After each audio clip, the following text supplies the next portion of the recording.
Bueno, para respetar la agenda y el horario, vamos a dar comienzo. Seguramente algunas personas se irán sumando en los próximos minutos, pero no los queremos retrasar porque tenemos una agenda cargada de contenido muy bueno. Les damos la bienvenida a esta jornada de Voces Saludables que hemos organizado desde el Grupo de Estudio de Obesidad. Mi nombre es Mercedes Ganduglia, yo soy coordinadora del Grupo de Estudio. Y bueno, estamos muy contentos de contar con su presencia. Tenemos licenciados en nutrición de todo el país, médicos, equipo de salud, de profesionales de la salud que participan en la atención de personas con obesidad, profesores de actividad física, psicólogos, eh, bueno, y muchísimos estudiantes también del último año de la carrera, y estamos muy contentos de poder contar con ustedes en esta oportunidad. Les voy a presentar la actividad que hacemos nosotros desde el grupo de estudio. Nosotros formamos este grupo hace 2 años y medio aproximadamente con el objetivo de visibilizar, concientizar y trabajar en acciones relacionadas a la investigación y difusión sobre el abordaje, la prevención y el tratamiento de la obesidad. Como yo les dije, mi nombre es Mercedes Ganduglia, coordino el grupo. Milagros Maceras es secretaria del grupo de estudio y lo forman también las licenciadas Omi Acosta Ceró y Laura Oliva, que van a estar disertando hoy junto a nuestro invitado de lujo, Débora Salamón, Anabela Cañera y Luciana Escolar. Así que bueno, yo hoy soy la cara visible y Omi y Laura también, pero hay un equipo grande trabajando detrás de esto. Y queríamos agradecer en primer lugar a la DIN por haber prestado la oportunidad de formar este grupo y bueno, que tengamos la voz para poder llegar a ustedes, y al comité científico, en especial a Cecilia Martinelli, por habernos ayudado en la coordinación y la ejecución de esta jornada por la que estamos muy interesadas. La jornada la hacemos en el marco del Día Mundial de la Obesidad, que fue el 4 de marzo, que fue este lunes, y decidimos hacerlo este día porque, bueno, nuestro invitado estaba muy convocado porque tiene una actividad, una agenda muy completa en relación a la prevención y a las políticas públicas en favor de la obesidad. Así que, sin mucho más preámbulo, les voy a presentar la agenda que tenemos en el día de hoy. Vamos a tener de invitado al doctor Simón Barquera, que nos va a estar hablando acerca de políticas públicas para el abordaje de la obesidad en América Latina. Va a estar hablando también la licenciada Laura Oliva, miembro del grupo de estudio, sobre sesgo y estigma de peso y cómo impacta esto en el tratamiento. Y la licenciada Omi Ceró nos va a estar hablando acerca de la actualización de la Guía de Práctica Clínica Nacional sobre el abordaje integral de la obesidad en personas adultas. Bueno, voy a dar inicio a presentar a nuestro invitado. Es el doctor Simón Barquera, es director del Centro de Investigación en Nutrición y Salud del Instituto Nacional de Salud Pública de México, es presidente electo de la Federación Mundial de Obesidad, ha participado en el desarrollo y evaluación de políticas para la prevención y control de la obesidad y las enfermedades no transmisibles, por lo cual ha sido reconocido y ha obtenido múltiples distinciones, como se puede observar, y por lo tanto estamos muy contentas de que haya aceptado nuestra invitación para que nos hable de una temática tan importante, porque sabemos que desde lo individual, los esfuerzos que se han hecho desde el lado individual en la atención de las personas no alcanzan para lograr una diferencia en la prevalencia de obesidad y en el aumento en las cifras que se observa a nivel mundial, particularmente en nuestra región, en América Latina, y por lo tanto necesitamos tener un foco puesto en las políticas de prevención y políticas públicas. Así que con mucho gusto le voy a dar la bienvenida al doctor Simón Barquera. Hola Simón, ¿cómo estás? Muy bien, Mercedes, muchas gracias por la invitación a ti y a todo el grupo de estudio de obesidad. Me da mucho gusto tener la oportunidad de dirigirme a ustedes en este día y pues intercambiar ideas y a lo mejor mantener el diálogo después todavía de esta sesión por redes sociales y como podamos. Buenísimo, muchísimas gracias. ¿Comienzo? Sí. Sí, por favor, Bien. compartí la pantalla. Bueno, sí, voy a entonces a compartir mi pantalla y el tema que me han encargado, pues es un tema que me gusta mucho, que es el de las políticas públicas para prevención y control de la obesidad, que es una tarea en la que estamos trabajando de la mano en todo Latinoamérica.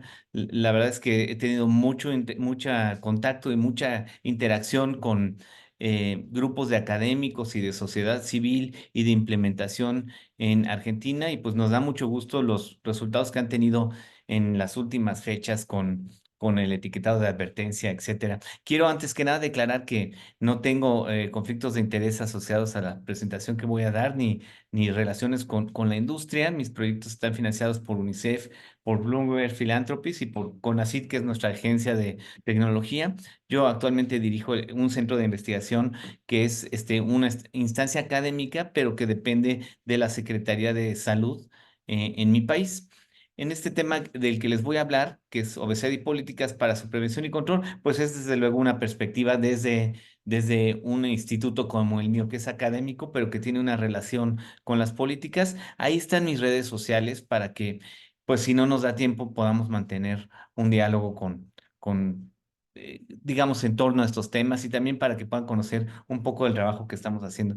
El Día Mundial de la Obesidad, desde World Obesity Federation, es como un momento, es una oportunidad que tiene una misión.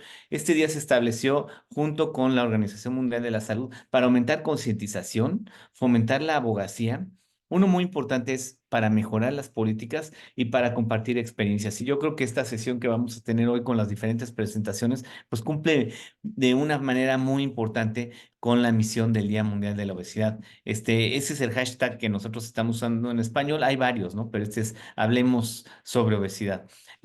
Para poner un poco el encuadre o el contexto, hay más de 2.8 millones de muertes relacionadas con enfermedades crónicas y las metas para la OMS de reducción de enfermedades crónicas son control de la obesidad.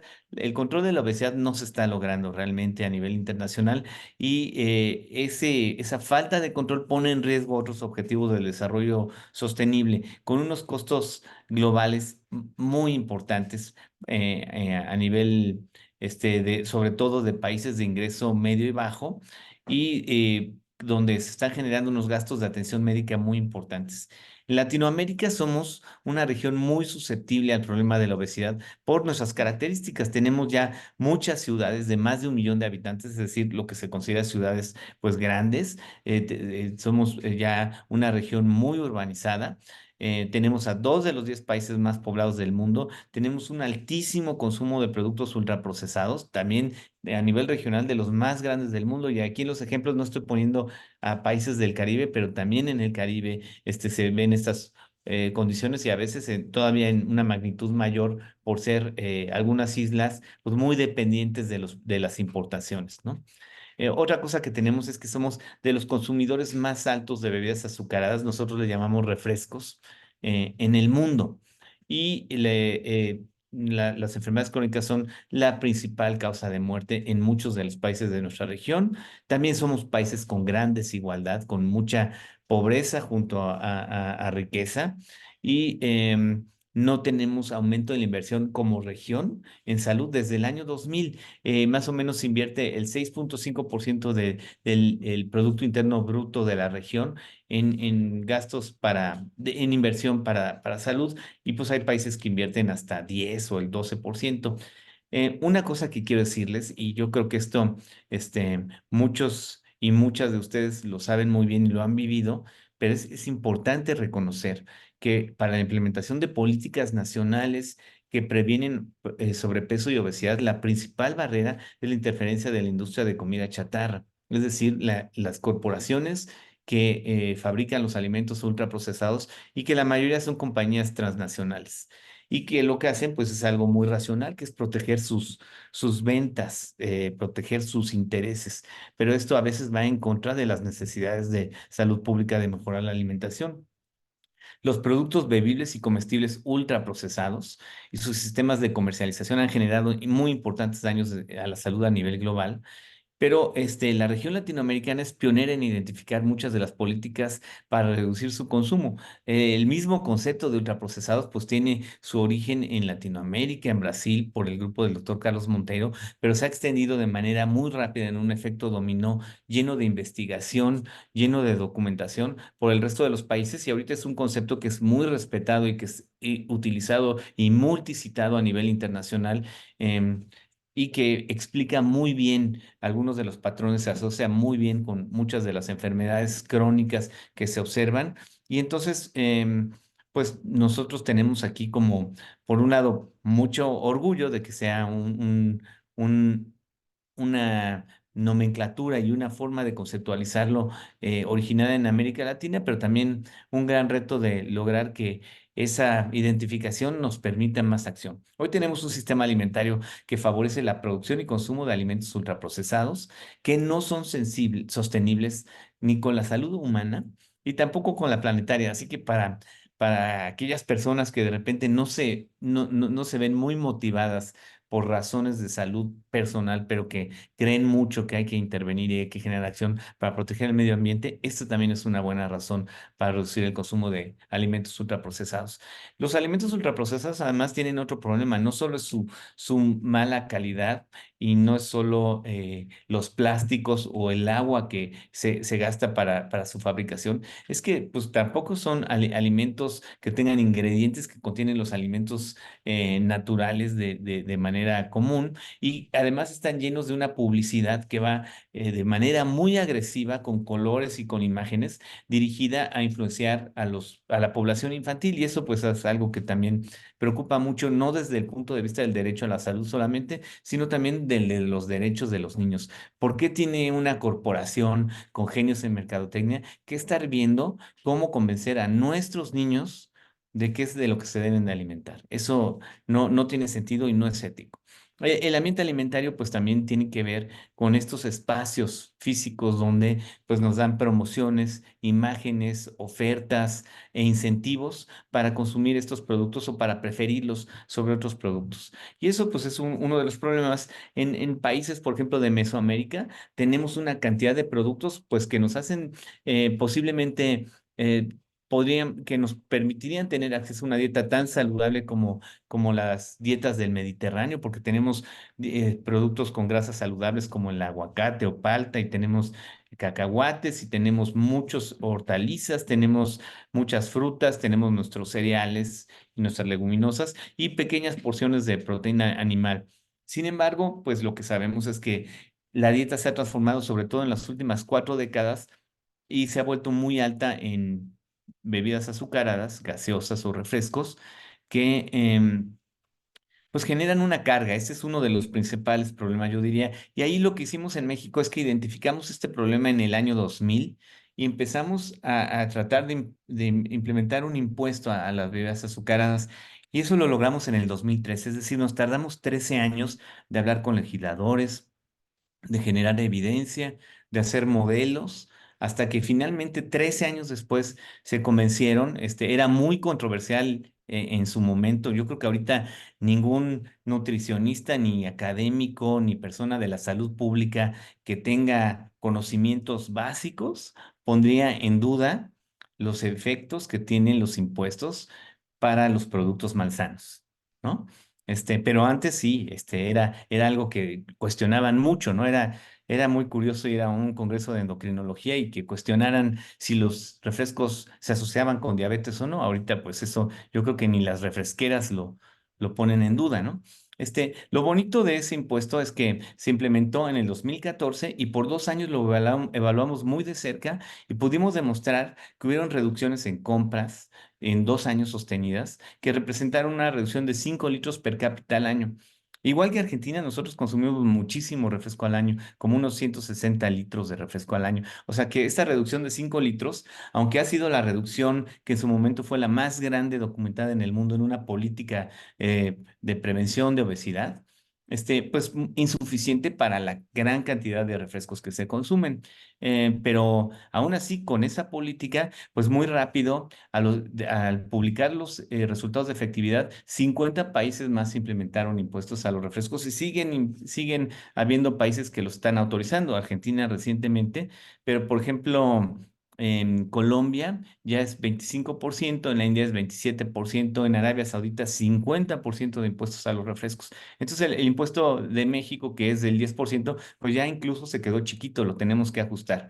Con nuestro impuesto lo que hicimos fue un modelo para enseñarle a los tomadores de decisión donde les mostrábamos que hay oportunidades de prevenir hasta 190,000 casos de diabetes, 20,000 casos de infartos, 19,000 muertes en solo 10 años implementando este impuesto. Y obviamente estos resultados pues se pueden ampliar si los impuestos son más grandes. Eso ya está muy reconocido en el mundo. Y otro de las experiencias que les quería comentar era la del etiquetado de advertencia, que también ya se implementó en Argentina y pues trabajamos mucho con investigadores y activistas y asociaciones de Argentina para apoyar la implementación. Esos octágonos de advertencia vienen derivados de unos octágonos que implementó en su momento Chile. Luego Chile nos compartió muchas de sus experiencias para mejorar su sistema de etiquetado. Entonces, por ejemplo, en el de Chile dice alto en, porque fue una negociación en la que ellos cedieron la palabra de exceso, que es una mejor palabra para conferir la alarma, ¿no? La advertencia. Entonces nosotros pusimos estos sellos, escogimos 5, utilizamos el criterio de la OPS y además añadimos 2 para advertir sobre edulcorantes y sobre cafeína, que son ingredientes que no tienen por qué dársele a un niño y que en Chile, con los etiquetados de advertencia, pues todos los productos para niños estaban migrando a edulcorantes. Y lo que reemplazamos es los GDAs, que yo no sé ahorita si todavía hay algún país que los use, pero ese etiquetado que nadie entiende, que no tiene ninguna evidencia, que no fue creado por académicos, sino por la misma industria y que hemos evaluado incluso en encuestas nacionales y que tiene unos resultados ridículos. No hay una sola evidencia en el mundo convincente de que ese tipo de etiquetado sirva para orientar a consumos más saludables. Em, en Chile, estos tipos de etiquetado demostró reducciones de las calorías que se consumen en las familias. De hecho, muy buenos resultados mostró que se veían similares a la reducción con impuestos en México o incluso un poquito más. Con los datos de Chile, nosotros lo que hicimos es estimar una predicción de cuánto se podía reducir la obesidad en México si nuestras etiquetas redujeran 36 kilocalorías al día por persona. Entonces, bueno, este estudio de modelaje calcula que después de 5 años de implementación se podría reducir 1,68 gramos en la distribución de la población y eso representaría una reducción de 1,3 millones de casos de obesidad. Si ustedes lo piensan como nutricionista o nutriólogo clínico, y dicen 1,68 kilos realmente es muy poquito. Bueno, esa reducción a nivel poblacional es gigante, o sea, sería un logro de política pública que permitiría que 1,3 millones de casos salieran de la clasificación por lo menos poblacional de obesidad y tendría una reducción en los costos directos e indirectos de salud enorme. Entonces, bueno, esto a nosotros nos convence mucho de que vamos por el buen camino habiendo implementado esto y además nos da mucho gusto que Colombia y Argentina y otros países también ya lo estén implementando y además estén aprovechando las correcciones que pudimos hacer nosotros gracias al apoyo a su vez que nos dio Chile. Em, Otro aspecto de que quiero tocar muy rápido es el de determinantes comerciales de la salud. Los determinantes comerciales de la salud, pues están reconocidos ya en esta serie Lancet que se publicó en abril del año pasado como el principal motor que mantiene la inequidad y perpetúa las enfermedades crónicas. Si ven el circulito, es el diagrama, en el uno lo que ejemplifica es que hay una serie de actores comerciales que utilizan su dinero y su poder para mantener la forma de las regulaciones y de las políticas de forma que sea compatible con sus intereses. Esto les permite, en el circulito número 2, crear una serie de productos que son dañinos, pero que generan muchas ganancias y que con políticas favorables, en el cuadrito número 3, pues permite que las externalidades, es decir, el daño del consumo de esos productos, no sea cubierto por ellos. Ellos no pagan por el daño que hacen sus productos, los cigarros, el alcohol o la comida chatarra. Entonces, en el 4 lo que se ve es que esos daños los absorbe la sociedad, es decir, nosotros pagamos, nosotros vamos al doctor, los gobiernos pagan por gastos en salud y todo eso, y eso lo que hace en el número 5 es que tengan exceso de ganancias y ese exceso de ganancias alimenta más este desequilibrio de poder. Entonces, si no somos serios nosotros como personal de la salud en visibilizar ese conflicto de interés y seguimos dándole bola a los eh, corporaciones internacionales, dejando que patrocinen nuestros eventos y que hagan estudios, bueno, pues no vamos a lograr mucho. Tiene que haber realmente una separación para cualquier acción que tenga que ver con estas políticas de este tipo de compañías. Y miren, se los decimos después de 20 años de tratar de hacer políticas para prevención de obesidad. Estas compañías en México han generado una serie de cámaras y organizaciones y una serie de institutos y fundaciones como ILSI, como los institutos de la fibra y de las bebidas y el bienestar y las fundaciones para la nutrición,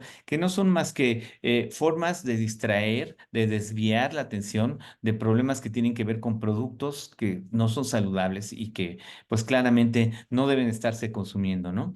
La industria de alimentos ultraprocesados, además, patrocina organizaciones de la sociedad civil que también de repente aparecen como grupos de abogacía, pero curiosamente no es una abogacía que promueve nada que pueda afectar sus intereses. Entonces sí hay grupos como Mexicanos Activos que están muy interesados en promover el deporte, patrocinados por estas compañías, pero que no dicen nada de no tomes refresco. Y bueno, pues ahí claramente se ve el conflicto. Estas compañías pues han generado una batalla legal increíble en México. Entonces, eso que están viendo ustedes con sus nuevas regulaciones y que hemos aprendido en México es que no basta con aprobar un impuesto o un etiquetado, los tenemos que defender todos los días porque esas compañías no van a dejar de intentar que se recorten. Otras cosas que estamos haciendo a nivel poblacional, y ya con esto voy cerrando mi intervención, es guías alimentarias que también sé que en Argentina hay, y son guías alimentarias pues que nos gustan mucho porque ya ponen en el centro la hidratación con agua.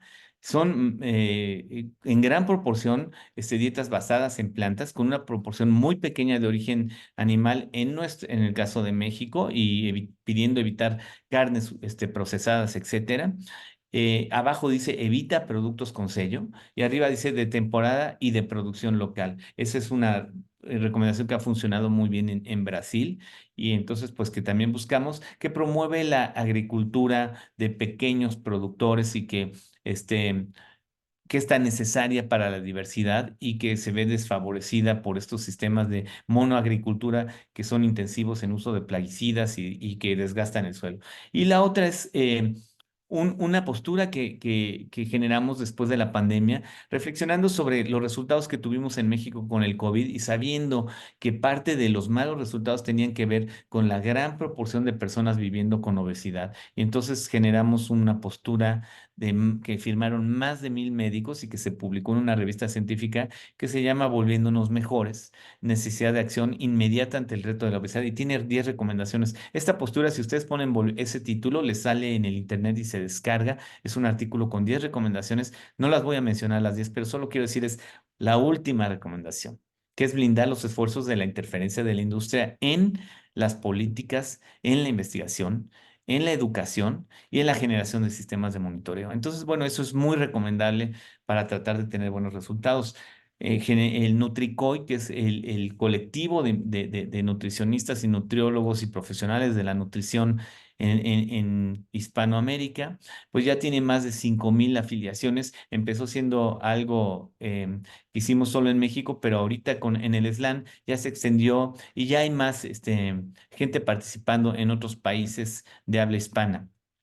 Ya para cerrar, podemos lograr en México reducciones de la obesidad al 2030, o sea, en los próximos 7 años, para decir que cumplimos con el objetivo de reducción o para decir que están funcionando los esfuerzos como impuestos, etiquetado, guías alimentarias, etcétera. Nosotros pensamos que sí podemos, pero no está garantizado que vamos a poder cantar victoria en el 2030. Necesitamos intensificar los esfuerzos. Lo que hemos calculado con modelos de simulación es que si logramos una reducción de alrededor de 40 calorías por persona por día, podríamos estar en un nivel de índice de masa corporal por debajo de 41 en toda la población.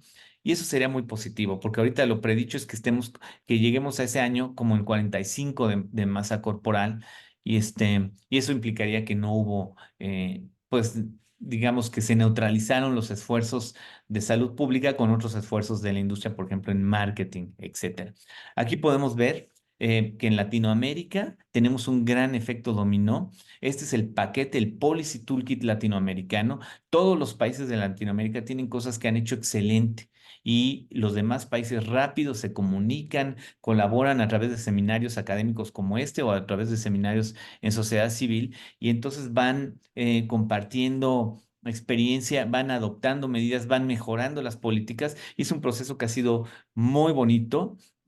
Todas esas políticas en azul vamos muy bien, en las que no vamos tan bien es en la de blindar estas políticas de conflicto de interés y en la transformación del sistema alimentario, que eso pues va más allá de nosotros, eso tiene que ver, es algo, un cambio más estructural. Pero cuando todos estamos del mismo lado, que es lo que ha pasado con cosas como el Día Mundial de la Obesidad, que son días de reflexión, cuando vemos que todos queremos lo mismo, queremos bienestar, desarrollo económico, queremos calidad de vida, queremos proteger a los niños, entonces ahí hay mucho acuerdo y visión común. Y eso ha servido para que se apoyen este tipo de políticas en México y en Latinoamérica. Estas son fotos de esta semana del Día Mundial de la Obesidad en México y cómo esto se declaró además Día Nacional de la Obesidad y cómo esto además vino acompañado de una ley de alimentación que va a permitir muchos cambios en México y que apoyaron las sociedades de médicos, las sociedades de nutriólogos, las universidades, las organizaciones de la sociedad civil,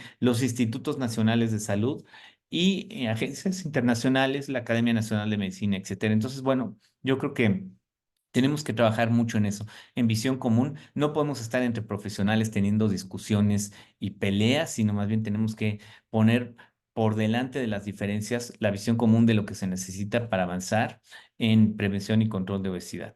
Como último slide, entonces nosotros pensamos que lo primero que hay que hacer es lo que ya tenemos, protegerlo, proteger las políticas públicas, mejorarlas. Luego, lactancia materna, hay una gran deuda en toda Latinoamérica. México estamos muy mal, tenemos que fomentar lactancia materna exclusiva en menores de 6 meses. Tenemos que aumentar el consumo de agua natural y evitar o reducir el consumo de bebidas industrializadas. Eso también en Argentina es una de las más grandes prioridades. En México se mueren más de 40,000 personas, muertes atribuibles al consumo de bebidas azucaradas. Evitar el consumo de productos ultraprocesados, mejorar la respuesta de los servicios de salud en el primer nivel de atención para prevención, diagnóstico y control de obesidad sin medicalizar tanto el problema. O sea, tenemos que tratar de que sea antes de la medicalización, porque pues, la carga de atenderlo todo o medicalizarlo todo, pues sería enorme, no se podría manejar. Y finalmente, políticas para promover y fomentar la soberanía alimentaria también son muy importantes. Yo con eso concluyo mi presentación y pues si se nos acaba el tiempo, como les decía antes, podemos seguir esta discusión en redes. Les agradezco mucho.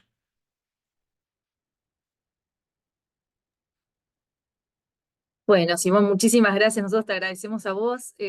Súper claro y bueno, y nos llamas a la acción a todos, así que eso lo agradecemos enormemente. Después nos están preguntando mucho por si queda grabada la charla. Esto sí va a estar grabado y después les vamos a poder compartir. Entiendo que este documento que vos presentaste para que firmen los profesionales de la salud, de manera que todos podamos estar involucrados. Y tenemos algunas preguntas. A ver, vamos a aprovecharte que tenemos acá para contestar. Bien, Hay una pregunta en el chat. perdón. Mechi. Eso, ¿querés leerla, Lu? Porque yo no la puedo ver acá. Vale, la leo. Dice, ¿cuáles son los puntos clave de la Ley de Alimentación Sostenible en México? Muchas gracias por la pregunta. La ley de alimentación sostenible y saludable, primero era una ley que estaba muy enfocada en la seguridad alimentaria, es decir, en proteger de la desnutrición. Es una ley que le da infraestructura al derecho a la alimentación, pero ahorita se han incluido unos elementos que la hacen muy completa. Por ejemplo, identifica a la Secretaría de Educación y a la de Salud como los responsables de garantizar alimentación adecuada en los espacios escolares. Entonces ya hay responsables y eso ya permite que el Estado de repente pueda salvaguardar la calidad de la alimentación y pueda decir, tú eres el responsable no solo de lo que comen los niños en las escuelas, sino alrededor de las escuelas. Entonces, bueno, eso es fabuloso. Tiene también responsabilidades para fomentar la lactancia materna, responsabilidades para fomentar la agricultura de pequeña escala, de cuidar digamos, toda la diversidad que es tan importante para nosotros en la dieta y que está desapareciendo con estos modelos agroindustriales tan agresivos. También habla de generar un sistema, como de repente uno quiere arreglar lo de la alimentación, pero ya cuando va uno a la Secretaría de Economía, el secretario de Economía siente que eso no es de su responsabilidad o siente que no es tan importante como la economía. Dice, no, yo estoy aquí para aumentar las ganancias del país, no para andar viendo la salud. Entonces, esta ley genera un sistema intersectorial de coordinación para mejorar la alimentación. Y ese sistema obliga a que se sienten ahí todos los sectores y se hagan responsables de estos problemas. Y eso es bien importante porque sin un sistema así, pues no se puede transformar el sistema alimentario, ¿no? Y de hecho, tener esa coordinación es una de las cosas que evalúan Naciones Unidas de los países. Dicen, a ver, ¿tiene este país un grupo intersectorial de coordinación para transformar el sistema alimentario? Y si dice, no, no tiene ninguno, entonces sale mal evaluados. O sea, es un país que no está trabajando para transformar su sistema alimentario. Y nosotros éramos uno de esos países hasta ahorita que se aprobó la ley. Digo, tampoco está garantizado que vayamos a hacer las cosas excelentes, pero por lo menos ya hay una ley, ya puede vincularse a responsabilidades esto, ¿no? Entonces, pues gracias por la pregunta. Ese es más o menos lo que tiene. Muchas gracias, Simón. Aprovecho para preguntarte, vos mencionabas el plan de aceleración y hay algunas personas que vienen de la salud pública y otras que no. Si quisieras explicar un poquito de qué se trata eso. Sí, claro, eso es, yo creo que es un desafío y es algo donde yo sé que hay, o por lo menos estuvo antes porque ahorita ustedes acaban de cambiar de gobierno, nosotros vamos a cambiar en unos meses y nosotros sabemos en Latinoamérica que los cambios de gobierno de repente rompen las inercias y tenemos que tener ahí un proceso, ¿no? Y yo creo que ustedes han de estar por ahí. Em, el plan de aceleración es una iniciativa de la OMS y de la Federación Mundial de Obesidad y otras agencias de Naciones Unidas donde dicen, ya tenemos que hacer algo con el problema de la obesidad, tenemos que identificar alrededor del mundo qué está funcionando y tenemos que apoyarlo, evaluarlo y luego diseminarlo al resto de los países. Entonces hay una serie de países pioneros, entre esos uno es México, no es pionero porque tenga resultados ya de reducción de obesidad, pero porque ha conseguido algunas políticas, pero en la región de OPS está Argentina. Sentado en la mesa está Uruguay, está Colombia, Perú, México, y se están preparando planes que ahorita el objetivo es decir cuáles son las 3 o 4 acciones que vas a hacer de aquí al 2030 que tengan fuerte impacto para modificar el ambiente alimentario y para mejorar la calidad de la dieta de la población. O sea, esto es a nivel poblacional. Entonces, más o menos en eso consiste y todos los países estamos trabajando en eso y yo creo que ese va a ser el tema importante en los próximos meses de este año, que los países acabemos de la región con una política nacional de prevención de obesidad que ya tenga identificados responsables, metas, indicadores. Entonces, bueno, ojalá y podamos avanzar en eso juntos. Muchas gracias por la respuesta. Y acá tenemos una pregunta de Amalia que dice, ¿a qué atribuye el éxito que se ha tenido en México para lograr estos cambios en la política pública? Entiendo que en la aprobación de la ley. Ya, yo creo que los éxitos en la política, y eso se ha visto alrededor de todo el mundo, no tienen que ver con los académicos ni con los profesionales de la salud. O sea, nosotros hacemos un trabajo que yo creo que es muy importante, pero los éxitos tienen que ver con la sociedad civil, con las organizaciones de la sociedad civil. Entonces, pues lo que tenemos que hacer ahí es apoyarlas muchísimo, porque ellas pueden lograr estos cambios, son quienes ejercen la presión, son quienes están parados en los congresos, los que hacen que se sienta esa visión común y nosotros más bien como profesionales de la salud trabajar muy de cerca, ayudarles con la evidencia, darles la evidencia para que puedan ellos apoyar estas intervenciones, ayudarlos a estas cosas que le llaman framing, enmarcar, ¿no? De repente dicen, no es que los impuestos van a hacer que la gente se quede sin trabajo. Y entonces se quedan ellos así. No, pues nosotros tenemos que darle los papers que demuestran que eso no es cierto, que los impuestos a los refrescos no hacen, que no afectan la economía, o que el etiquetado no afecta a la economía, que al revés. O dicen es que los impuestos afectan a los más pobres. Ay, sí. Sobre todo por eso, ¿no? Entonces, bueno, nosotros tenemos evidencia científica y a veces entre nosotros la podemos conseguir con nuestras redes internacionales y les decimos, mira, le pregunté a amigos de 5 países y eso que te están diciendo no es cierto. Entonces, bueno, un poco eso yo creo que es uno de los puntos claves para esas aprobaciones.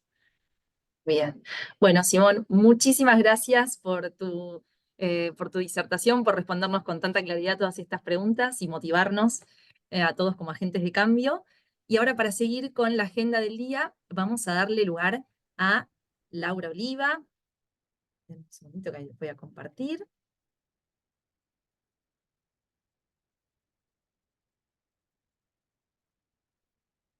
Bueno, les voy a presentar a Laura Oliva, muchos de ustedes seguramente la conocen. Laura es licenciada en nutrición, especialista en nutrición clínica de la Universidad de Buenos Aires, es certificada, tiene la certificación en obesidad de SCOPE de la World Obesity Federation, es docente e investigadora de la Universidad de Buenos Aires y de la Universidad Austral. Y también ha trabajado, es autora de múltiples trabajos y publicaciones científicas de la especialidad obesidad y cardiometabolismo. Bueno, Lau, sin más preámbulos, te damos el lugar para hablar de un tema que es sumamente interesante, que es, perdón, ahí está, te doy lugar para que puedas compartir la pantalla. Lau nos va a estar hablando de sesgo y estigma de peso y cómo impacta esto en el tratamiento.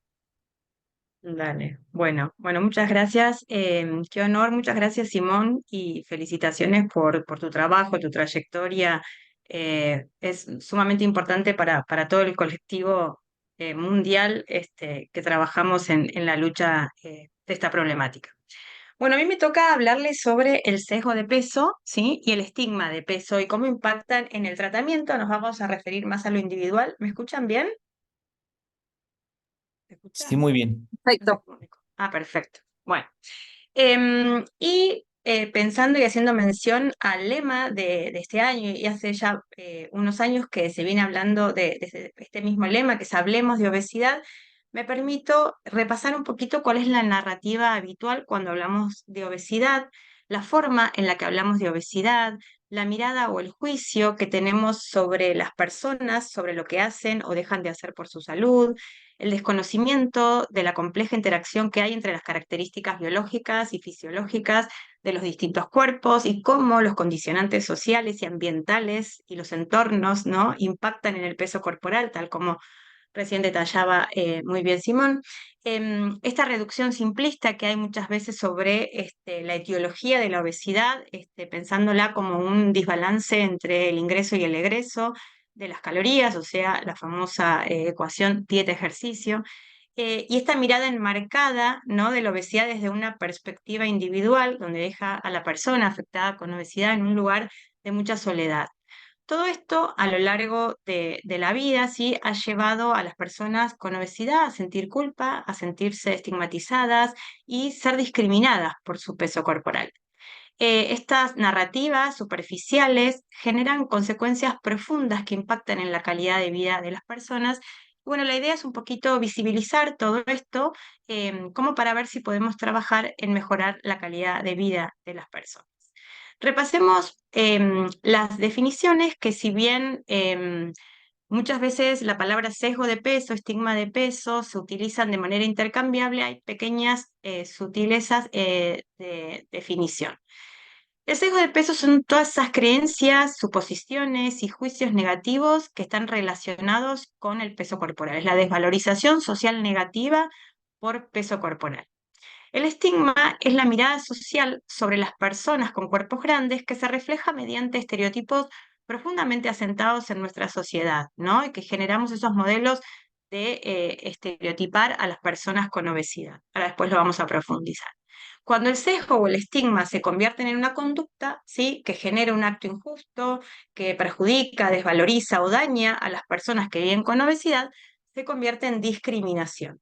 Y lamentablemente, las personas que viven con obesidad son sujetos de sesgo, de estigma y de discriminación de manera permanente. Fíjense, si miramos un poquito las prevalencias de sesgo de peso, estos son unos estudios que se vienen haciendo en Estados Unidos, que es un país con una alta prevalencia, sobre la percepción de sesgo de la población general, y que fíjense que no hubo mucha variación, ¿sí?, a lo largo de los años, y es alrededor del 40% en la población adulta. Si hacemos un recorte y vemos otro grupo etario, este es un estudio multicéntrico que se hizo en Estados Unidos, Canadá, Islandia y Australia, donde se exploraron los motivos principales de bullying o de discriminación en el entorno escolar, y fíjense que el peso corporal fue lejos la principal causa de discriminación en los entornos escolares. A nivel local no hay datos, sí, nosotros desde la Universidad de Buenos Aires venimos trabajando, investigando sobre esta temática, y utilizamos unos cuestionarios validados, que es el BAOP y el Fat Phobia Scale, que son dos cuestionarios que permiten tienen algunas limitaciones y algunas, por ahí, sí, algunos, no digo errores, pero podrían, se pueden mejorar, ¿sí? Pero nos dan resultados bastante alarmantes. Este fue un estudio que hicimos en el 2021 en profesionales y estudiantes de los últimos años de la carrera de nutrición, y fíjense que nos dio una prevalencia de sesgo de casi el 98%. Repetimos el estudio buscando otras variables y asociándolo con otras variables, que no es el momento para dar detalles. Lo hicimos en 1000 profesionales y también nos arrojó resultados similares. O sea, fíjense que, y esto demuestra un poco la formación, ¿no?, que tenemos a nivel académico, donde las creencias que tenemos sobre la obesidad nos llevan a tener conductas y pensamientos cruzados por el sesgo de peso. Y esto impacta negativamente en el abordaje de nuestros pacientes.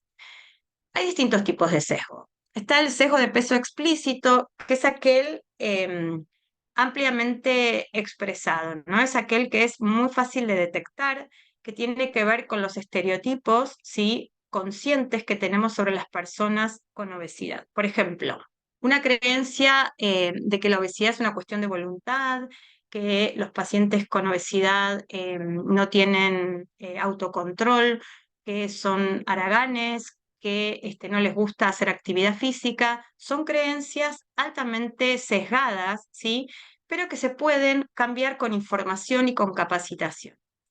Existe algo en otro plano, que es en el plano inconsciente, que es el sesgo de peso implícito, que está en un plano inconsciente, que son todos esos preceptos que tenemos naturalizados y que tenemos arraigados a nivel social. Y esto tiene que ver con la valoración desmedida que se ha hecho sobre la delgadez y que es mucho más difícil de cambiar. La evaluación del sesgo de peso implícito se puede hacer a través de los cuestionarios de asociación implícita, donde podemos detectar si tenemos este tipo de sesgos, que ya les digo, está en un plano inconsciente, pero que muchas veces nos lleva a tener conductas estigmatizantes. Y todo esto sí termina en lo que se llama sesgo de peso internalizado, que es cuando las personas con obesidad se autoestigmatizan y se creen que son culpables y responsables de su peso corporal, de sus elecciones alimentarias, y no se dan cuenta de la complejidad que tiene la obesidad, y que no solo a nivel biológico, sino también, como recién detallaban, a nivel del entorno alimentario, que hacen que las personas no puedan manejar su peso corporal. Cuando repasamos en los diferentes ambientes donde se produce el sesgo de peso y comparamos en hombres y mujeres, se da en ambos géneros, es más pronunciado en las mujeres, y sobre todo las mujeres son más víctimas de sesgo de peso internalizado, ¿sí? Cuando vemos y observamos qué pasa a lo largo de la vida, el sesgo de peso se ve en todas las etapas de la vida, como vimos recién. A nivel escolar, la discriminación por peso y la estigmatización por peso es bien marcada.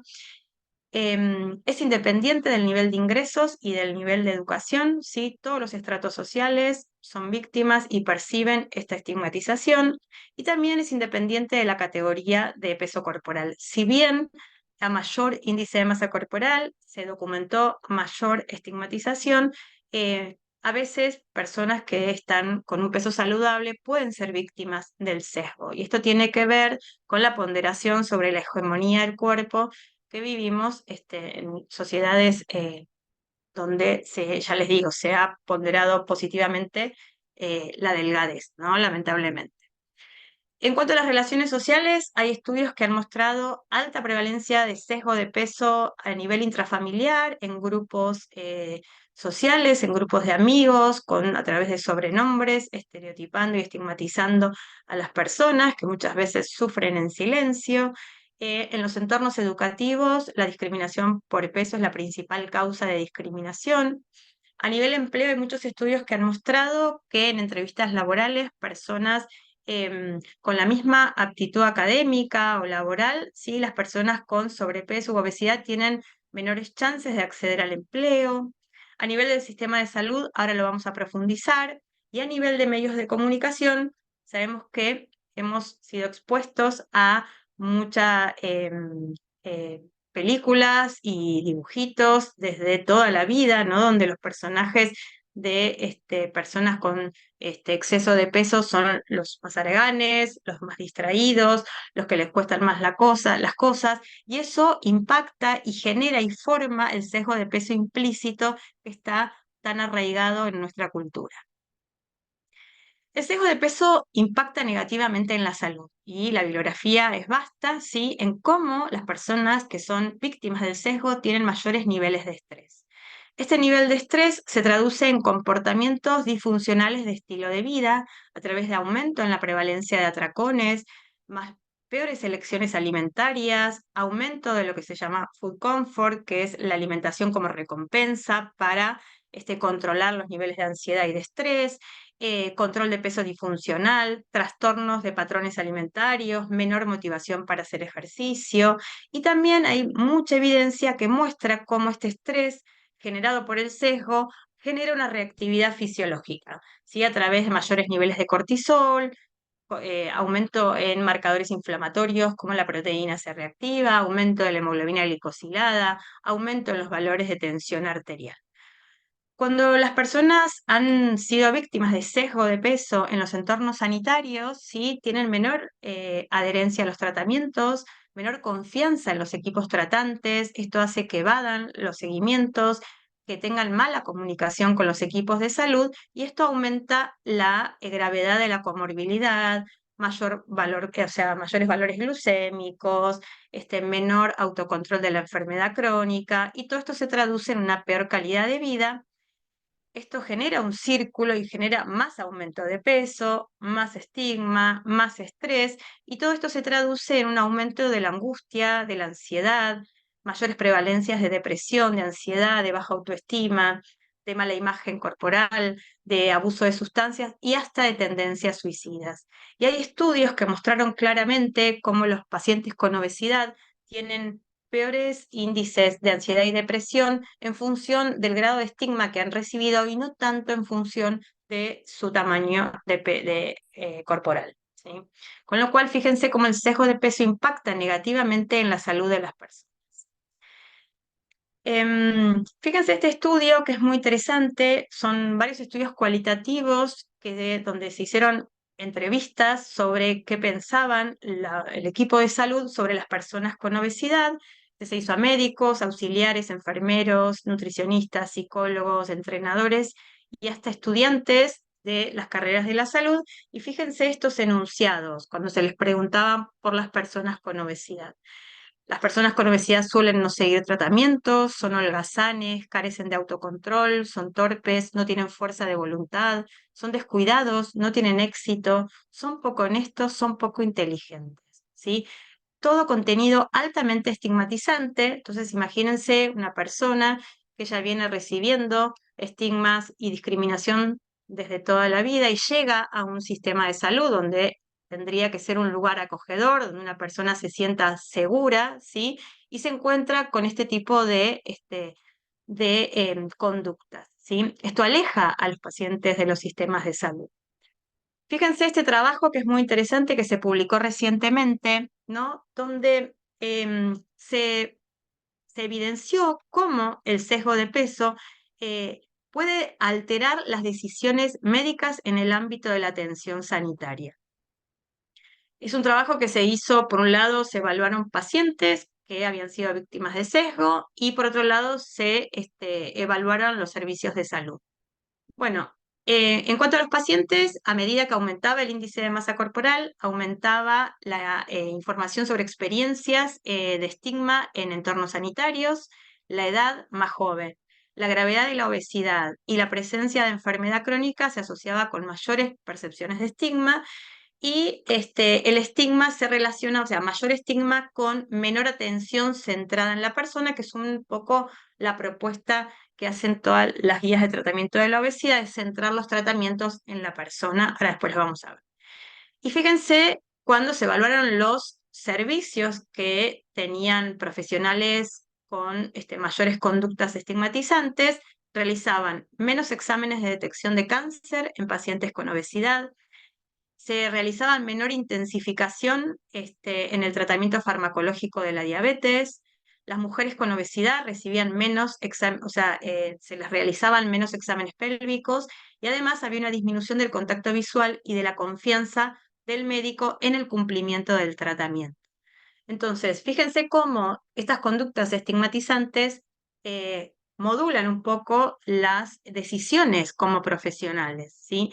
Con lo cual es importante visibilizar toda esta problemática y tratar de cambiarla, ¿no? Ahora, ¿cómo podemos reducir estos sesgos en la atención médica? Primero, desde la academia y desde la sociedad, trabajar en las creencias sobre la obesidad, ¿sí? La creencia de que la obesidad se debe a una falta de autodisciplina, a una mala dieta o a falta de ejercicio es una creencia errónea que genera más estereotipos y más estigmatización. Se debe cambiar y se debe educar sobre la fisiopatología y la etiología, la raíz profunda de la obesidad, entender que tiene causas biológicas, genéticas, ambientales y, como vimos en la primera charla, lo que significa el entorno alimentario y que nada tiene que ver con las conductas individuales, ¿sí?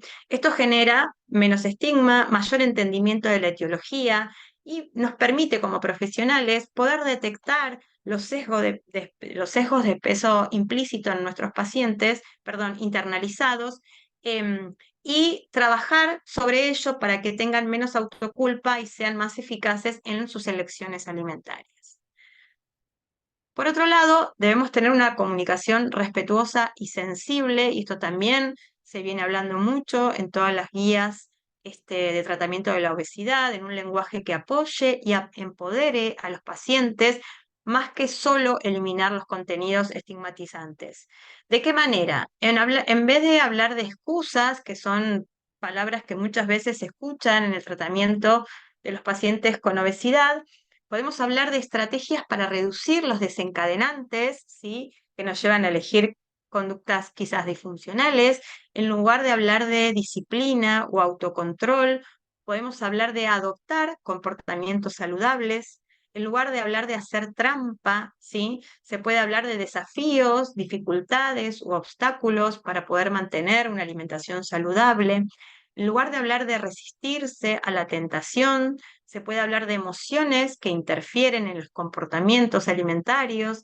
En lugar de comer en exceso, se puede hablar y trabajar sobre la saciedad, la saciación y el sentirse satisfechos. Entonces, de esta manera, mejorando el lenguaje, logramos bajar el estigma, ¿sí? Y sobre todo el sesgo de peso internalizado de nuestros pacientes.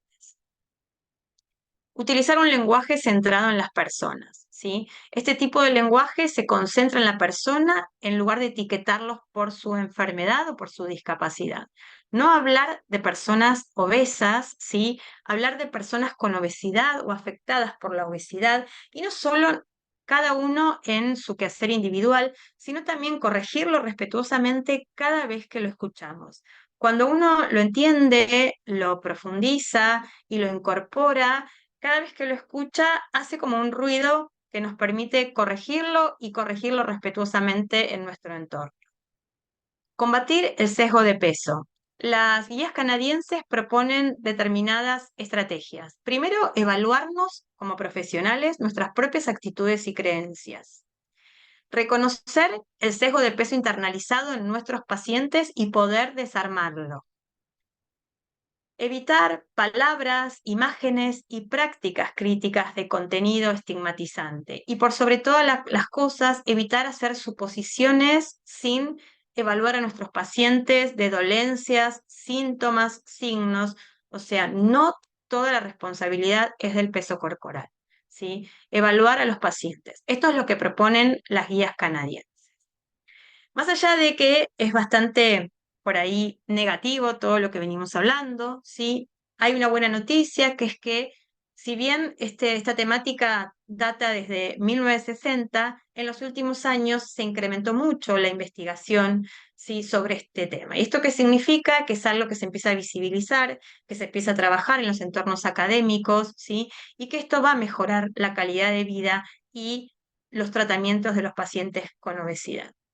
Fíjense que hace unos años se publicó Estrategias efectivas para acabar con el estigma de peso en la atención sanitaria. Y fíjense lo que ellos proponen. Primero, alejarse de un enfoque de atención sanitaria exclusivamente centrado en el peso, ¿sí? Para corrernos a un enfoque más centrado en la salud que incluya la inclusión del peso, ¿sí? Y acá me permito, que es algo que muchas veces uno lo escucha y como en todo, últimamente lo que viene sucediendo en nuestro país, se agrieta y en esto no nos tenemos que agrietar, nos tenemos que unir para mejorar la atención y la calidad de la atención de los pacientes con obesidad. El peso es una variable más, ¿sí? Quizás no la más importante y uno puede buscar otras variables a objetivar para evaluar el tratamiento de una persona, como puede ser comportamiento alimentario, actividad física, vínculo con el alimento, vínculo con el ejercicio, vínculo con el propio cuerpo, ¿sí? Pero no significa pesar o no pesar, sino dónde centrar la consulta o dónde centrar la atención, ¿sí? La capacitación es un elemento sumamente importante para formar creencias y actitudes en los profesionales sanitarios y entender la complejidad de esta problemática. En varios estudios, las expectativas o las experiencias negativas con respecto a la atención del paciente, en lo que es el cumplimiento y los resultados, contribuyen a la retención del sesgo de peso. Y en esto hay que cambiar la mirada y entender que el descenso de peso no necesariamente será un resultado positivo. Uno puede buscar otros indicadores para mejorar la calidad de atención, para mejorar la adherencia a un estilo de vida más saludable en nuestros pacientes. Todos los centros de atención médica, además, deben tener el equipamiento necesario para trabajar con pacientes con obesidad y se debe reducir esas experiencias negativas y esos estereotipos del llamado el paciente difícil, que esto genera obstáculos y barreras, ¿sí? Se debe promover una relación más beneficiosa, ¿no? Que permita que el paciente se sienta cómodo, a gusto en los entornos sanitarios. La relación tiene que estar centrada en la salud. Y los datos muestran que los pacientes se benefician tanto psicológicamente como físicamente por programas que incluyan el peso, pero que también aborden los aspectos psicológicos de la alimentación, la experiencia social de vivir con sobrepeso u obesidad. Tenemos que cambiar la narrativa para replantear la perspectiva, ¿sí? Terminar con la culpabilización, equilibrar nuestros mensajes, cuidar nuestro lenguaje, elegir imágenes respetuosas y superar estos estereotipos. No pueden aparecer este tipo de imágenes, ¿sí?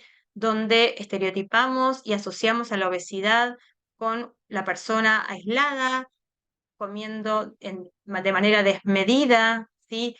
Y lo podemos cambiar por imágenes más positivas, donde todos nos involucramos en la lucha contra la obesidad, ¿sí? Que la persona con obesidad no se sienta sola, que entienda que no es una cuestión individual, que tiene que ver con una cuestión social, comunitaria, de entorno, de sistema alimentario, ¿sí? De su biología, de su genética, que la raíz es sumamente profunda. Entender esto los va a ayudar a que disminuya su sesgo de peso internalizado y de esa manera mejore su calidad de vida. Y para terminar, tenemos que entender que las personas con obesidad no están definidas por su forma o su tamaño corporal y tenemos que desafiar el sesgo de peso cuando y dónde lo encontremos. Y bueno, y con esto doy por finalizado y espero que les sirva, que revisen, si todos revisamos como nuestras propias conductas, es algo que lo tenemos como muy arraigado y hay que ir desarticulando y desarmando para mejorar la calidad de atención. Muchas gracias. Bueno, gracias a vos, Lau. Bueno, lindísima la presentación, creo que nos movilizaste a todos. Tenemos algunas preguntas en el chat que por una cuestión de tiempo las vamos a juntar todas hacia el final, cuando Omi haya terminado su disertación también. Y vamos a pasar entonces a presentarla a Omi.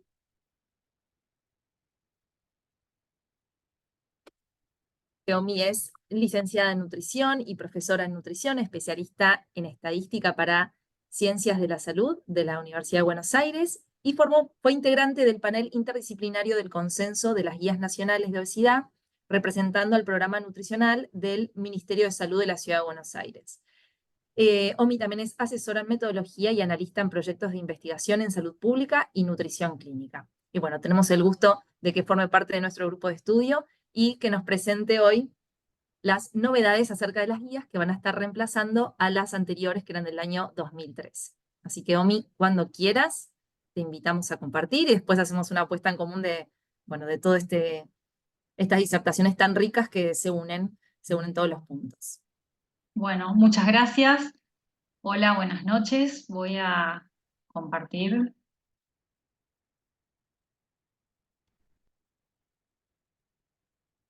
¿Se ve ahí la presentación? Se ve perfecto. Bárbaro. Bueno, yo brevemente, porque es una guía larga, les voy a mostrar o resumir algunos de los puntos claves y las recomendaciones que se generaron de esta guía de práctica clínica nacional sobre abordaje integral de la obesidad en personas adultas. Yo participé del panel interdisciplinario de consenso de las guías del año pasado y también tuve el honor de participar en las guías anteriores que fueron confeccionadas en el año 2013. Bueno, acá pueden ver, este es el link, esta es la portada de la guía. Como bien decía Mechi, reemplaza a la versión del 2013 y en líneas generales el objetivo es revisar la evidencia sobre el abordaje de la obesidad en personas adultas con foco en la salud integral de las personas y el trato digno y respetuoso, y sistematizar prácticas de diagnóstico y tratamiento de la obesidad principalmente en el primer nivel de atención.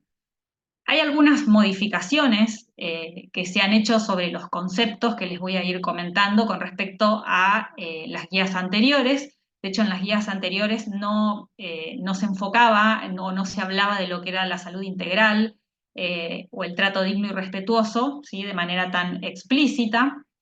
La población beneficiaria de estas guías son personas de todos los géneros, de 18 años o más, son para aplicar en la atención ambulatoria y en todos los subsistemas de salud.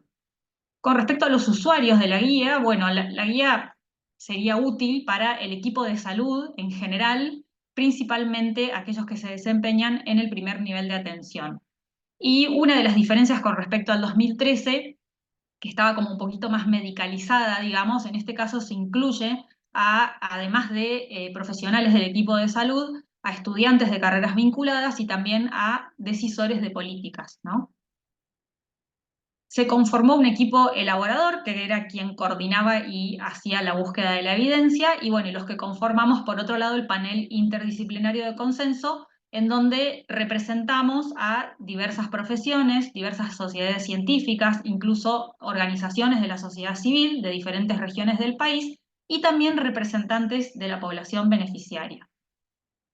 Bueno, esto es un poco muy metodológico, pero para mostrar que tuvo, digamos, la guía tuvo un procedimiento sistemático basado en la mejor evidencia disponible. Las preguntas clínicas se estructuraron según la estructura PICO.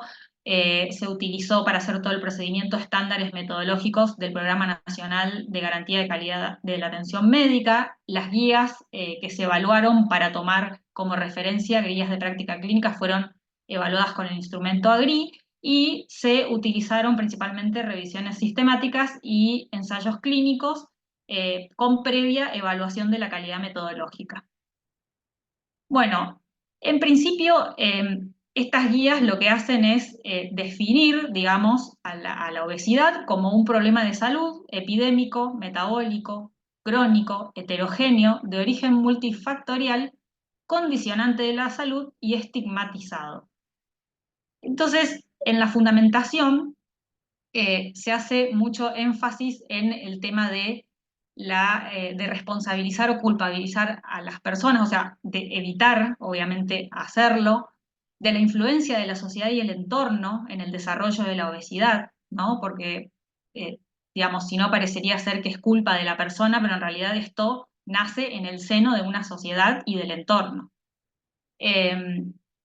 Énfasis en el peso corporal, digamos, es otro de los factores que determinan esta problemática y que se ha detectado básicamente que el sistema de salud es uno de los ámbitos donde se materializa en mayor medida la discriminación y alejan a las personas con obesidad de este, ¿no? Un poco mostraba Laura los resultados con respecto a las personas que reducían o no se hacían controles de salud.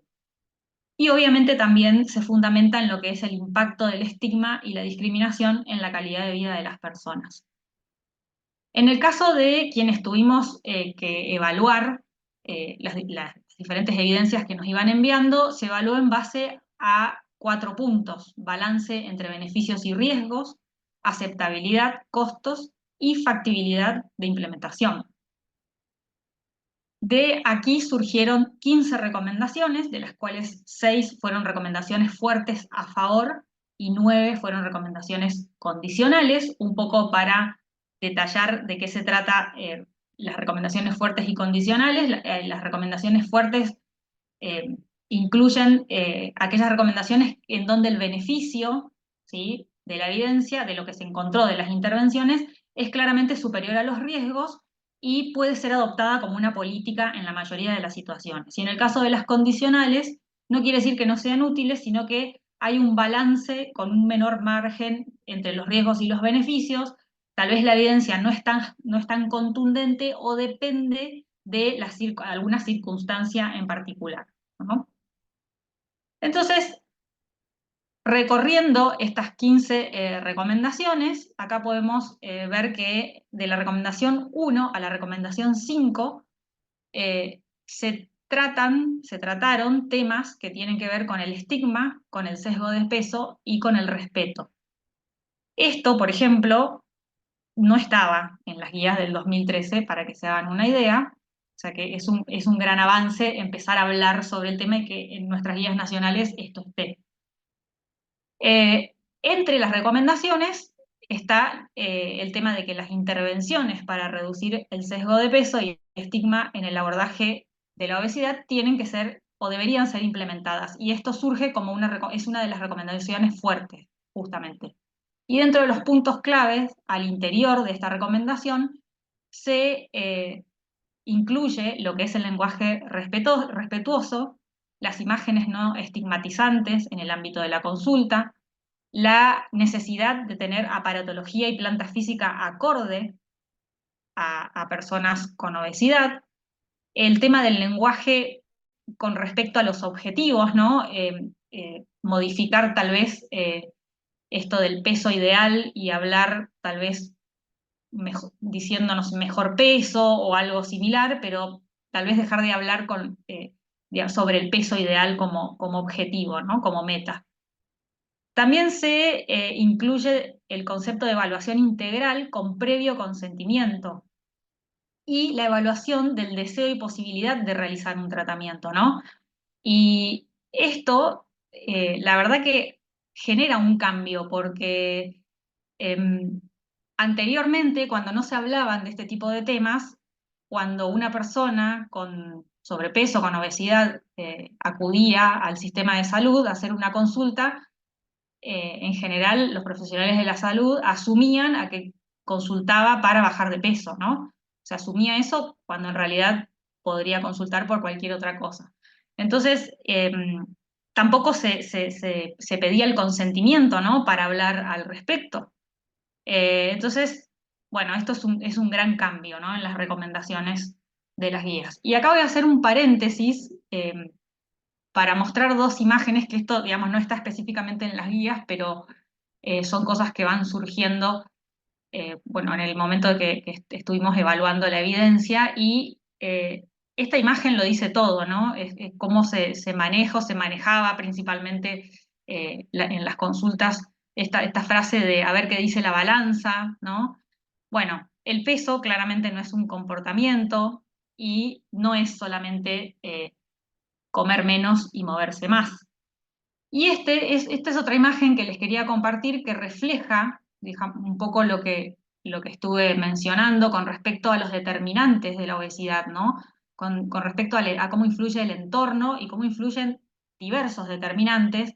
Esto es como un mapa en donde en los círculos hay como grandes determinantes, desde la influencia de la sociedad, características individuales, pero también la producción de alimentos, que el doctor Barquera estuvo hablando al respecto, el consumo de alimentos, y algo importante, digamos, que detrás de todos estos globos, por detrás, en este mapa de los determinantes de la obesidad, hay como subdeterminantes, y me pareció muy interesante para compartirles, es que justamente en el determinante de producción de alimentos se encuentran estos determinantes que tienen que ver con la industria alimentaria, que produce productos con alta palatabilidad, a costo conveniente, ¿sí? Entonces es uno de los factores del entorno que eh, influyen en el desarrollo y la perpetuación de la obesidad en todas las edades.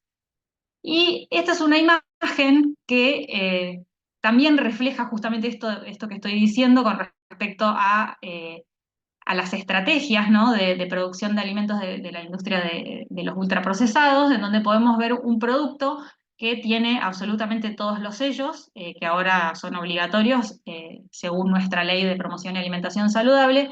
Y fíjense el nombre del producto, que se llama Sin Culpa, ¿no? Entonces acá mezclamos, se integra todo lo que es la culpa, digamos, un producto ultraprocesado, una estrategia, digamos, de la industria para, a pesar de los sellos, seguir vendiendo este tipo de productos, y bueno, y la culpabilización de la persona que tiene obesidad, ¿no? Fíjense, creo que refleja un poco cómo el entorno influye claramente.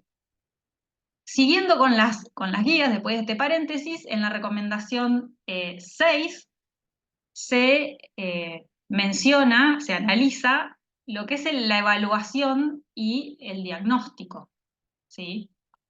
Y fue un tema bastante controvertido porque una de las herramientas que se usan habitualmente es el índice de masa corporal y la circunferencia de la cintura para estimar adiposidad. Fue bastante controvertido porque, por un lado, en las guías van a ver que figuran algunas ventajas, digamos, de estos instrumentos, como que tiene alta practicidad, bajo costo, no tiene riesgos de radiación, a diferencia de los estudios de imágenes, por ejemplo, para determinar composición corporal. Da resultados, digamos, objetivables, de fácil comprensión, y evita el uso masivo de estudios de imágenes. Pero, por otro lado, es reduccionista, niega la diversidad corporal, y debería evaluar el impacto del diagnóstico, ¿no? Y no estaría como tan acorde con las preferencias de la población, porque hay personas, justamente por eso está esta recomendación de que cuando uno va a pesar o medir la circunferencia de la cintura a un paciente o a un consultante, habría que pedirle el consentimiento, porque probablemente algunas personas consultan por otro motivo y no quieren que se los pese o que se los mida, ¿sí? Entonces, bueno, lo que se terminó concluyendo en las recomendaciones es utilizar estas herramientas, pero en el marco de una evaluación integral, es decir, no utilizarlos como únicos indicadores en personas con obesidad. De la recomendación 7 a la 10 se incluyen los beneficios de las intervenciones multicomponente, se revisa la evidencia sobre diferentes planes alimentarios, para no decir dietas, y se analiza justamente la evidencia de estos en lo que es el efecto en el riesgo de desarrollo de diabetes, enfermedades cardiovasculares, mortalidad, e inevitablemente el efecto en el peso corporal, porque la evidencia que hay con respecto a los planes alimentarios, el desenlace o el outcome principal siempre es resultados en el peso corporal. Entonces, como recomendación fuerte, se plantea que la terapia nutricional, sumada a la actividad física e intervenciones comportamentales, tienen efectos beneficiosos versus la anterior y antigua frase de dieta más ejercicio. Esta es otra recomendación fuerte que surgió con respecto a estas temáticas, en donde se observó que un plan alimentario basado en alimentos frescos, obviamente que reduce todo tipo de riesgo comparado con un plan alimentario con predominio de productos ultraprocesados.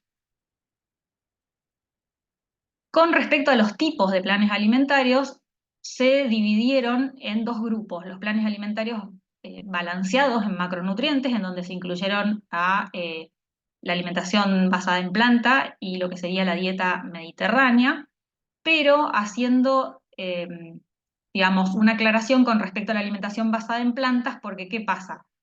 Existen patrones alimentarios basados en plantas que son saludables y obviamente que la industria también ha ampliado su mercado, aprovechando, digamos, que muchas más personas están empezando a transitar, digamos, este patrón alimentario basado en plantas. Entonces, ahí, si ustedes ven en los lugares donde se venden productos alimentarios, hay gran cantidad de productos destinados a vegetarianos o veganos, que seguramente la mayoría de ellos debería llevar sellos o lo llevan, ¿no? Sellos de advertencia. Entonces, justamente se hace la salvedad de un plan alimentario basado en plantas saludable con una alta proporción de alimentos frescos por sobre los productos ultraprocesados. Con respecto a la dieta mediterránea hubo bastante controversia, porque en realidad lo que se terminó concluyendo es que los efectos que se observaron en la dieta con respecto a la dieta mediterránea se debieron más a la reducción, otra vez, de los productos ultraprocesados y no tanto a lo que es la dieta mediterránea en sí, ¿no? Y al aumento de alimentos frescos. Y por otro lado, se analizaron los efectos de los planes alimentarios con alteración de macronutrientes, y en este caso se incluyó la dieta cetogénica, las dietas hiperproteicas, las dietas muy bajas en calorías y bajas en hidratos de carbono, con diversidad de resultados, pero en la mayoría de los casos lo que se concluye es que se ve un efecto en el peso, en la reducción del peso corporal en el corto plazo, pero no en el largo plazo, ¿no? Otra recomendación fuerte que surge de este grupo es que se debe tener en cuenta los aspectos socioculturales de la alimentación, los antecedentes, los valores, las preferencias, las posibilidades, las rutinas de la persona, el entorno, ¿no? Que en general todos vivimos en un entorno muy poco saludable, la disponibilidad regional de alimentos y la posibilidad de sostener a largo plazo, y esto quedó incluida como una recomendación fuerte. Y por último, se evaluó la alternancia de planes balanceados en macronutrientes con otro tipo de planes, que serían estos planes con alteración en macronutrientes, por no más de 3 meses a lo largo del tratamiento. Con respecto a las recomendaciones del número 11 a la número 14, se trató la temática de la actividad física, del comportamiento sedentario y sus efectos en la masa grasa, masa magra, perfil lipídico, mortalidad y calidad de vida. Y surge como recomendación fuerte realizar al menos 150 a 300 minutos semanales de actividad física aeróbica de intensidad moderada, o 75 a 150 minutos de actividad física aeróbica vigorosa, o una combinación equivalente entre ambas. Esta recomendación ya estaba en las guías anteriores, pero lo que no estaba en las guías anteriores es la combinación de actividad física aeróbica con actividad de fortalecimiento muscular, porque en algún momento es como que el equipo de salud tenía miedo de aconsejar a las personas con obesidad hacer ejercicios de fuerza, digamos. Si era todo, bueno, la recomendación tradicional era que salga a caminar. Bueno, este es una modificación que se hizo muy asertiva, ¿no? Y alentar a quienes realizan 300 minutos semanales de actividad física moderada o sus equivalentes a aumentar el tiempo, frecuencia o intensidad del ejercicio. Y por último, también surge como recomendación fuerte recomendar la reducción del comportamiento sedentario, sumando actividad física de cualquier intensidad, ya que se vio claramente un gradiente dosis-respuesta, es decir, a mayor tiempo de comportamiento sedentario, mayor efectos, mayores riesgos de desarrollar enfermedades cardiovasculares, diabetes, mortalidad, etc.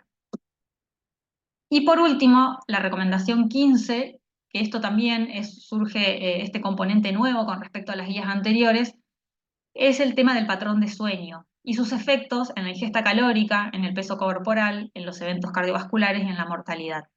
Y queda la recomendación de un sueño nocturno de 7 u 8 horas diarias. ¿sí? Porque lo que se vio en la evidencia es que aquellas personas que duermen menos de 7 horas diarias, y esto independientemente del índice de masa corporal, del estado nutricional, eh, obviamente aumentaban los riesgos. Bueno, y esto ya para finalizar, si bien como les fui comentando, se avanzaron en algunos conceptos y recomendaciones para la práctica del equipo de salud, queda un camino por recorrer, focalizando en la prevención de eventos negativos en detrimento de la salud y la calidad de vida de las personas, y considerar la intersectorialidad y los determinantes sociales de la salud. Y acá está en signo de preguntas, tal vez replantearnos si no tendríamos que utilizar nuevos indicadores de salud. De hecho, esta fue una recomendación de grupos de las organizaciones que representaban a la población beneficiaria, que de hecho, como anécdota, y eso está escrito, igualmente está en las guías, los grupos que representaban a la población beneficiaria manifestaron que el término personas con obesidad tampoco era adecuado porque seguía siendo estigmatizante. Bueno, todo esto está, los invito a leer las guías, algunos temas son controversiales, el tema de los planes alimentarios obviamente que sigue centrado en el peso, pero se ha avanzado en algunos conceptos que en la guía anterior no estaban y ya como que sienta las bases como para seguir hablando, ¿no? de esto y poder implementarlo. Que bueno, muchas gracias por la atención. Bueno, Omi, muchísimas gracias a vos. Hay muchísimos saludos para todos los disertantes, felicitándolos por sus disertaciones. Y bueno, creo que podemos ver cómo se unen los puntos en los tres temas, en el tema que presentó Simón, el que presentó Laura, el que presentó Omi. Sin lugar a dudas que, como mencionaba Simón, que se involucre la sociedad civil en las propuestas de políticas públicas y también del abordaje clínico es fundamental porque son los que nos impulsan al cambio, nos impulsan a replantearnos las formas en las que abordábamos las problemáticas y que tenemos que buscar nuevas soluciones. ¿Tenemos alguna pregunta? Sé que estamos con el tiempo medio corrido, pero nos quedó una pregunta para Lau acerca de la diferencia en los sesgos que quedó pendiente y que generó cierta confusión o duda, si la querés aclarar. Sí, sí, sí, me parece que es importante. Los tres tipos de sesgo, el sesgo de peso explícito es aquel en el plano consciente, ¿no? Como que son creencias erróneas sobre la obesidad. Esto que hablábamos de que la obesidad es una cuestión de voluntad únicamente, que las personas con obesidad son perezosas, no les gusta hacer actividad física o comen mal. Esos son sesgos de peso explícitos. Los sesgos de peso implícitos actúan en el plano inconsciente, no nos damos cuenta. Son esos que tenemos como muy arraigados, que están muy relacionados a justamente el entorno social, a la ponderación de la delgadez como valor, ¿sí? Y que eso es muy difícil de trabajarlo y cambiarlo, porque hasta uno a veces no sabe. Hay algunos test que están en la página de la Universidad de Harvard de asociación implícita, donde te muestran imágenes de distintos adjetivos y una persona delgada y una persona con una corporalidad mayor, y uno tiene que ir como asociando y ahí te da el score, porque es todo en segundos, ¿sí? Para dónde va tu cerebro y es sumamente interesante. Y después está el sesgo de peso internalizado, que es el sesgo que tienen las personas con obesidad, que han sido víctimas de estigmas durante toda su vida y que internalizaron tanto que ellos creen que son responsables únicos de su exceso de peso. Y entonces nosotros como profesionales, haciéndoles entender que la biología, la genética, el entorno alimentario, actúa sobre los comportamientos alimentarios, muchas veces los hace liberarse de esa culpa y poder accionar y trabajar para mejorar su calidad de vida. Así que básicamente son esos tres tipos de sesgo, ¿no? Los que existen y cada uno, ¿no? necesita como una intervención diferente. Buenísimo. Se entendió muy bien. Acá me pedían el link a las guías, así que ya lo estamos poniendo para que puedan acceder. Sí, yo quería comentar una cosita ¿Sí? cortita, que ahí vi un comentario de una alumna mía de la Universidad Abierta Interamericana con la que hicimos estamos en proceso de análisis, un trabajo justamente sobre sesgo de peso en los estudiantes de la UAI, y bueno, y comentó, así que bueno, gracias por el comentario. Ya los resultados la verdad que son interesantes. Después vamos a compararlos con los de Laura de la Universidad de Buenos Aires. Buenísimo. Eh, bueno, creo que con esto y por una cuestión de tiempo vamos llegando al final. Como se les comentó acá en el chat, la grabación va a quedar en el canal de YouTube de ADIN para que puedan acceder y compartirlo con aquellos que quieran. Y bueno, les agradecemos enormemente su participación, que hayan accedido y que quieran seguir replicando con nosotros estas voces de concientizar y divulgar las mejoras en el abordaje y la atención en las personas con obesidad y la prevención.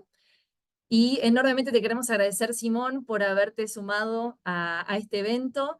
Y bueno, fue muy enriquecedora tu participación para todos nosotros como grupo de estudio y para todas las personas que se han conectado sin lugar a dudas. Bien. Bueno, si les parece entonces, nos vamos despidiendo.